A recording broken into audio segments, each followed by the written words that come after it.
See what I mean? This is the one thing I hate. Can't read it. So what can we do to fix this? Well, there's a few tricks. So I'm going to take this off, and I'll show you what we can do. Okay, you see how this writing is really hard to read? So what I'm going to do is going to use this little pen. This is a white erase marker, dry erase.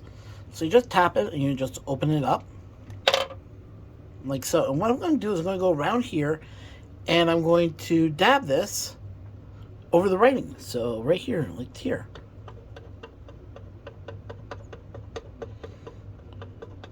I'm going to go all around this, and I'm going to let it dry for 5 minutes, and then I'm going to come back. Okay, as you can see, it's pretty well dried now. You can see a little bit of the writing. So the trick is to wipe off the top without taking off the wording. And it's a little tricky, so I'm going to have to do this with one hand here, but hopefully you can see what I'm talking about. And as you can see, the up is still there. Now, I found that when I did this once, I had to do it more than one time. But after a while, it will fill in and it'll look great. So let me do this a couple more times and clean up this and wipe it up, and I'll show you what the outcome looks like. Well, after this first wipe here.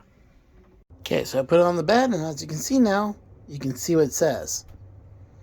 It's not the world's greatest job. I'm going to have to do this about 3 more times, put the coating on it. But this is just a little short little video just showing you guys a neat little hack that you can do with a magic erase white marker. Like this one right here. So, if you're looking for a way to mark up your wheels, but without, damaging them, or, using acrylic paint or anything like this will do the same thing. So, yeah, just a tip.